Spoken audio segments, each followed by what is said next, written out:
Welcome to the Michigan Man Podcast on Wolverine Sports Radio, a member of the V-Sporto Network, and in partnership with SB Nation's Maize and Brew, for Wolverine fans from coast to coast. Go Blue and welcome to the show. I'm your host, Mike Fitzpatrick. The NCAA put the kibosh to practicing off-campus during spring break, but they didn't say you couldn't go to Rome for a few practices and a great educational experience. More on that in just a minute. We are nearing the midway point of the Big Ten basketball season, and it's been up and down, yin and yang for Coach John Beilein's team. But if Thursday's near miss against Wisconsin and Saturday's all-out effort win against Illinois are any indication, we might be turning the corner. Michigan great and radio color analyst Terry Mills with the IMG Michigan Radio Network told me John Beilein knows how to put the puzzle together, and he thinks we're about to see things get better for the Michigan Hoops team. Before we bring Terry on board, a few news and notes to get us started.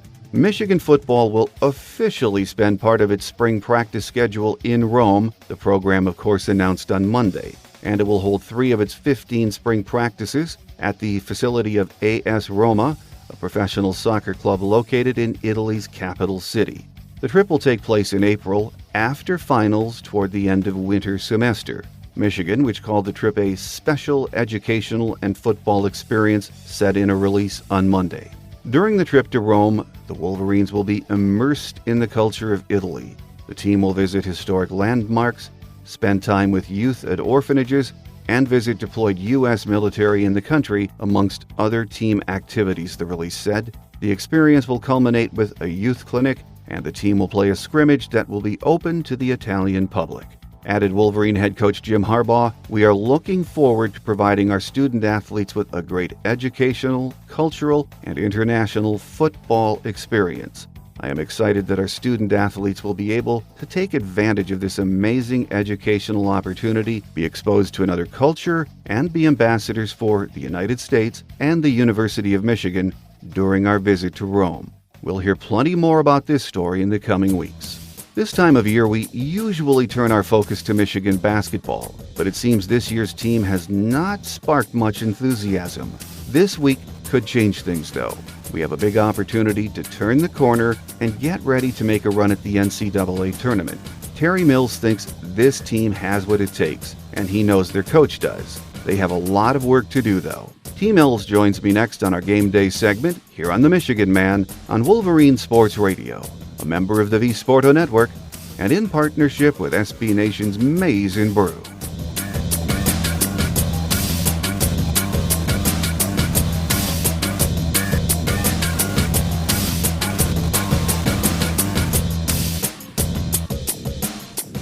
With us on our Game Day segment this week is the radio color analyst on the IMG Michigan Basketball Network on the radio side, and Michigan great Terry Mills. Great to have you back with us, Terry. Well, thanks for having me, Mike. Well, last week, Michigan played well on the road against Wisconsin, Terry, and then on Saturday at home, turned in arguably the best performance of the season in a win against Illinois. So 2 solid performances back-to-back. Do you get a sense this team is maybe ready to turn the corner? I do get that sense. I think they're trying to make a solid effort and commitment on the defensive end right now.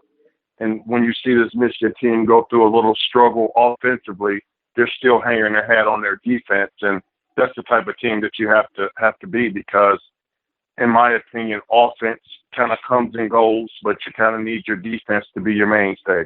Well, let's talk about a couple of areas of concern with his team. You just mentioned one, the defense. Coach B last week talked about bad angles, late rotations being the biggest problem with the defense. How do you change that at this stage of the season? Well, first of all, it's got to start with trust. You got to, be a player to say, hey, if my man gets by me, then the next guy would step up, and then the next guy step up and rotate to his guy. So it's kind of a mindset that you have to have, first of all. And once you get that mindset and then you got that trust, then I think that makes a world of a difference. And if you look at the makeup of this Michigan team, they get a lot of blow-bys on the perimeter, but I think the main thing is that they don't have a rim protector or a shot blocker that could probably alleviate some of that pressure, when they get, the offensive guys to go by it. We've heard coaches say for years the defense is just hard work.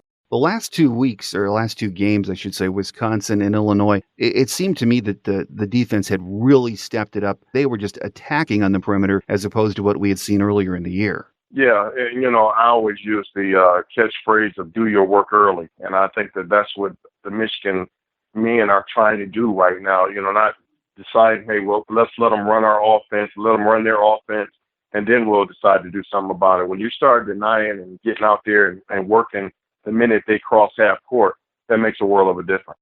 Well, another area of concern, at least for some of us, is the lack of penetration at times from the guards. We know this is a perimeter offense, but on Saturday against Illinois, we attacked the paint with success.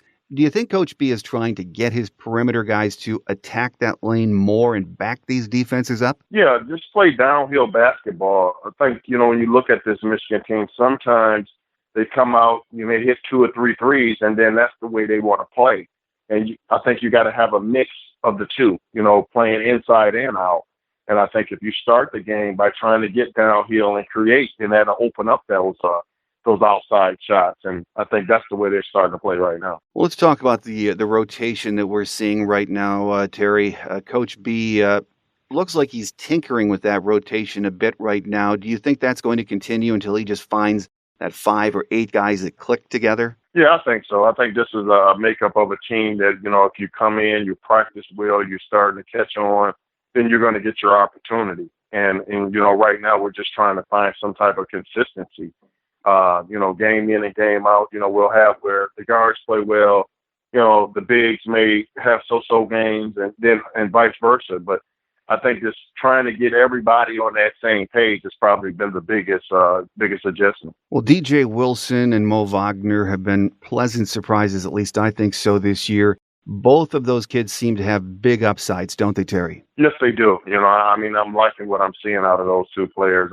They're maturing very fast, and really holding each other accountable. And when you're the big guys, the 4 and the 5, you got to work together and work off one another. And you're probably one of the main guys in the rotation that, if your guy rolls to the basket, you got to count on me to pick him up. So I think when you look at this Michigan team, that 4 and 5 combo there are working together extremely hard. One of the guys that a lot of us would like to see get more time in that rotation is Xavier Simpson. Of course, he's backing up Derek Walton Jr. Do you think it's just been a really tough transition? You're coming from high school to the Big Ten and Division I ball for him, Terry? Well, it's a big transition. I always tell guys and young players when you come in, and I was probably one of the ones the same way that, high school doesn't prepare you for college at all as far as basketball is concerned, because you don't know the defensive rotations and, a lot of offensive sets. And, when I had the opportunity to talk with Xavier Simpson, he just said that a lot of this was real overwhelming. Just when he think he gets it, they got to move on to something else. So I think he's trying hard and he's getting it. And, I got to give him a lot of credit for his on-ball defense. I think he's probably our best on-ball defensive player out on the perimeter because, he's kind of a lockdown defender. He's tough. He's not going to get pushed around. And I think the rest of it will come.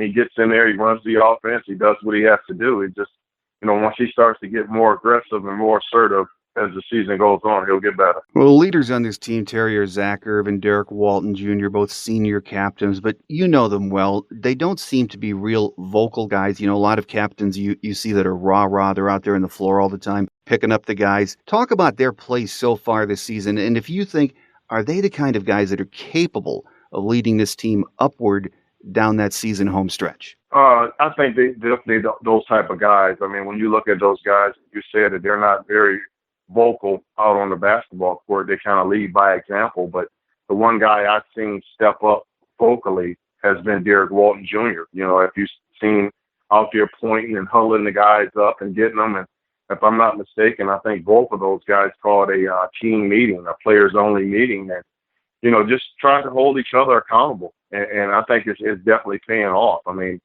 no substitute for winning. Winning takes care of all problems. So I think as long as this team can continue to get better as games go on, they'll be okay. Well, we've talked about the defensive woes of the team so far this season, but, overall, it just seems like at times that this team is so close to breaking through, but they can't turn the corner in doing that. In your opinion, what will it take to get this team popping on all cylinders the rest of the way? Well, I think you just got to continue to work at it. Mike, what you have is you've got kids that are used to doing things a certain way, and all of a sudden it's very easy to go back to bad habits. You work, you say, hey, trust me, this is what's going to happen on the rotation, and, you'll go right back to doing bad habits. So it's just the fact of when you have bad habits, they're hard to break, and once you start trust and believe in the system, then things will get better. With us here on our Game Day segment this week, talking about Michigan basketball, is Michigan great Terry Mills, also color analyst on the radio side of the Michigan Basketball Network. Terry, much was made last week of one of the Illinois players commenting that Michigan was a white-collar team. Sort of, he was insinuating they weren't tough. Do you think this team needs to play tougher or with more of a sense of urgency, or is that just overblown?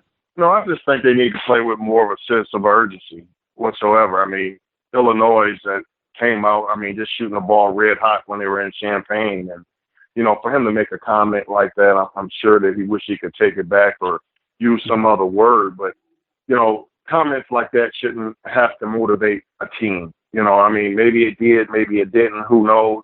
But you shouldn't have to be motivated at this level. You should be ready to go and not take this game for granted. Well, as we all know, we're in the midst of what could be described as a brutal stretch of games right now into mid-February. Indiana at home on Thursday and a national game with Michigan State in their place on Sunday. This is a big week for Michigan basketball, Terry. Yes, it is. It's a big stretch. And, whether it's, the guys getting some rest, the guys focusing in on first game first with Indiana. And, this Big Ten season has been very bizarre. To say the least. I don't know. Which teams are going to show up on which days and, what teams match up well with what teams. It's just been something different in my experience. You look at a game the other day where, Michigan, you're probably on paper saying, hey, Michigan's not going to have a chance against Wisconsin. And Michigan comes in and probably plays some of their best basketball in this Big Ten season. So, you take it game by game and you see what happens. I think Michigan, last week before they played Illinois, I think they were down around the 13th spot, and then all of a sudden you win that game, and now you move up to the 7th spot. So that's just how bizarre this season is. I think everyone would agree with you on that. But if we could find a way to win both of those games this week again, at home on Thursday against Wisconsin, and then against the Spartans in East Lansing, that would put us at 5-4 here at the midway point of the Big Ten season. And again, that's why this week is so important, because it really would position us nicely for the second half of the season, wouldn't it, Terry? Yes, it would. And you're playing two tough teams. But, like I said, first of all, you got to take care of home. It's so hard to win on the road in the Big Ten. You just got to take care of home to start with, and I think Michigan will match up well with both of those teams. And it's just depending on what kind of energy and what kind of fire Michigan comes out with, because you can basically get yourself right back in the thick of things if you can pull these two games out. One thing Michigan fans know, I think, is that everywhere John Beilein has coached, his teams have gotten better as the season progresses. It's sort of the hallmark of a John Beilein coach team. Do you have any reason to believe that won't happen again this year, Terry? No, I've been around long enough, and I don't believe that will happen. And I think it was probably a little test for Coach, because he was trying to figure it out, and he was like, I'm the captain of this ship, and it's up to me to figure it out, whether, changing plays or motivating or whatever it is. You just don't win as many games as Coach Beilein has won and not figure it out. Well, that's right, and I think fans have to take that into consideration, even though it's been frustrating so far, especially during Big Ten play. Let's see what happens down the stretch here. And I know you haven't seen everyone in the conference yet. You alluded to what a wacky Big Ten season it's been so far, and it has. But of the teams you've seen play so far, which one or two of those has impressed you the most? Well, I think Wisconsin has probably been the one that has impressed me the most so far that I've seen. They've got a offense that's very confusing with a lot of back picks, and if you're not out there talking and communicating, they're going to beat up on you pretty bad. And I think your second team, I haven't seen them play, but I know what they're all about, and that'll be that Purdue team. Just big inside players, and they want to punch the ball inside, which puts a lot of pressure on your bigs, on your opposing big. And we haven't seen Northwestern yet, but the way they're playing right now, they're somewhat of a surprise, aren't they? Yeah, they're a surprise. Northwestern used to be a team that, you could put on your calendar the automatic win, and that's not it. That's not the case anymore. I mean, this team is competing at a very high level on the road, at home. So, I mean, teams that play Northwestern right now got their work cut out for them, and I'm happy for Coach Chris Collins. I think he's doing a wonderful job, and his players are starting to believe in him. He's starting to get his recruits in there. So, I mean, you got another team that's in the fray in the Big Ten. Well, absolutely you do. After this week, it's only the midway point of the season, the Big Ten Conference season, that is.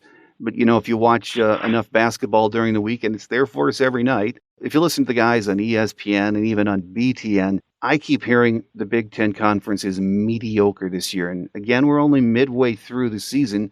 We have the tournaments to, really gauge how good or bad the Big Ten Conference is when it's all said and done. But what's your take overall on the talent level in the Big Ten right now, Terry? Well, I think the talent level is there. There's no question. But I think everybody's probably pretty much playing on the same level playing field. It is what it is. And you're pretty much beating up on each other.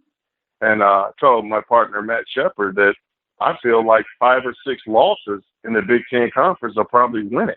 And that's usually unheard of. You usually, 2 or 3 losses usually gets it in the Big Ten, but I think it's going to be 5 or 6 that actually win it this year. Final question for you, Terry. Right now, most folks, most analysts, experts, whatever you want to call them, see Michigan as a bubble team when it comes to the NCAA tournament consideration. And again, we have more than half of the Big Ten season left to play. But do you think Michigan has to be 500 in conference play or better to get into the tournament? Well, I think 500 or better. I think that when you look at this Big Ten conference, we normally can get, maybe 7 or 8.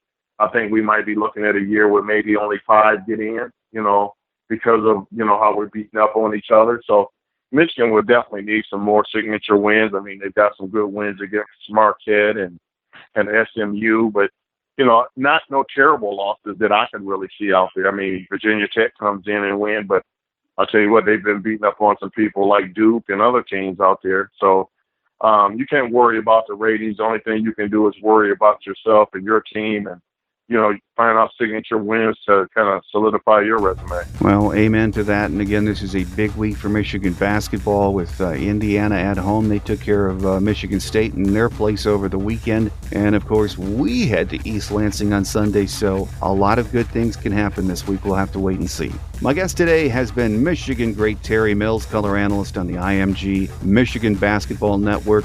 Terry, we look forward to having you back next month and talking about where Michigan is at that point. So, again, we look forward to the visit, and thank you for your time, Terry. Well, I appreciate it, Mike, and I'll be looking forward to it. Quick Hits is next as we wrap it up for another week here on The Michigan Man on Wolverine Sports Radio, a member of the V Sporto Network and in partnership with SB Nation's Maize and Brew.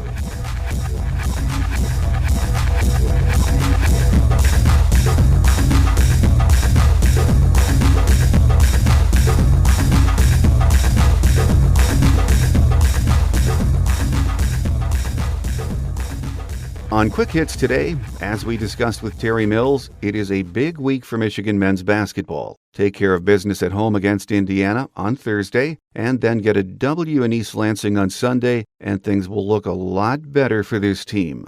Coach B has been around a long time and knows how to put the pieces together. That said, these are 2 big games, and we could see the team turn the corner. In other news, sophomore Caitlin Flaherty led all scorers with 27 points, and was one of 4 players in double figures, guiding Michigan women's basketball to an 84-51 road win over Nebraska on Sunday at Pinnacle Bank Arena. Flaherty paced Michigan offensively, turning in her 27 points on 10 for 15 shooting from the floor, including a 4 for 7 showing from three-point range. Sophomore Nicole Munger turned in a season-high 18 points on 6 for 9 shooting, hitting 4 for 6 from behind the arc, including a buzzer beater at the end of the second quarter. Classmate Hallie Tome just missed a double-double, going for 15 points and 8 boards, with freshman Kizray Gondrazik recording 13 points, 2 boards, and 4 assists. Senior Sierra Thompson directed the offense yet again, handing out 7 assists. Junior Jillian Dunstan held Nebraska's Jessica Shepard to just 4 points, while going for 2 points and 6 boards for U of M. Michigan returns to Chrysler Center on Wednesday to host Northwestern at 7 p.m. They are 16-5 overall, 5-2 in the Big Ten. Hockey earned a 2-2 regulation tie at Michigan State on Saturday night at Munn Ice Arena. The Wolverines won the ensuing shootout 1-0 on a goal from sophomore forward Cooper Merity, earning 2 points in the Big Ten standings. Michigan dropped the Friday evening contest to the Spartans at Yost. Michigan returns to action in 2 weeks, February 3rd and 4th, when it plays host to Ohio State for 2 games. The Maize and Blue went 1-1 last season against the Buckeyes at Yost Arena and dropped the 1 game played down in Columbus. Michigan is 8-12-2 overall, 1-6-1 in the Big Ten. If you get the show from iTunes, please take a minute to rate us or leave a comment. Our free show app is available from the iTunes and Google Play stores, and you can now hear us on iHeartRadio. Just do a search for The Michigan Man and save us to your stations or favorites. Next Wednesday is National Signing Day, and of course we tape the program on Tuesday, so we are a day early. As we've done the last few years, we'll let the dust settle on the signing of the stars, and then on February 7th, we'll have Steve Lorenz from 24/7 Sports on with us to discuss the class. I hope to have a Michigan Man extra for you sometime this week. Keep an eye out on Facebook or Twitter for a published date. My guest is going to be the Beeve, Jay Flannelly of Endzone fame. We'll talk about Michigan football, his buddy Tom Brady and the Patriots, and I'm sure a lot of other interesting topics. So again, please keep an eye out on Twitter and Facebook for that later this week, and we'll let you know when the show airs. That will do it for today. Thanks again to Michigan great Terry Mills for being my guest. I'm your host, Mike Fitzpatrick. Until next time, have a great Wolverine week, everyone. Take care, and as always, go blue. Thanks for joining us today on The Michigan Man, here on Wolverine Sports Radio, a member of the V Sporto Network, and in partnership with SB Nation's Maize and Brew. Our listener lines are open 24/7 for your calls at 313-263-4842. That's 313-263-4842. Or email us at themichiganmanpodcast@yahoo.com. That's themichiganmanpodcast@yahoo.com.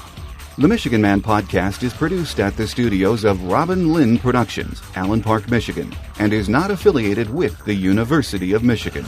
Go Blue!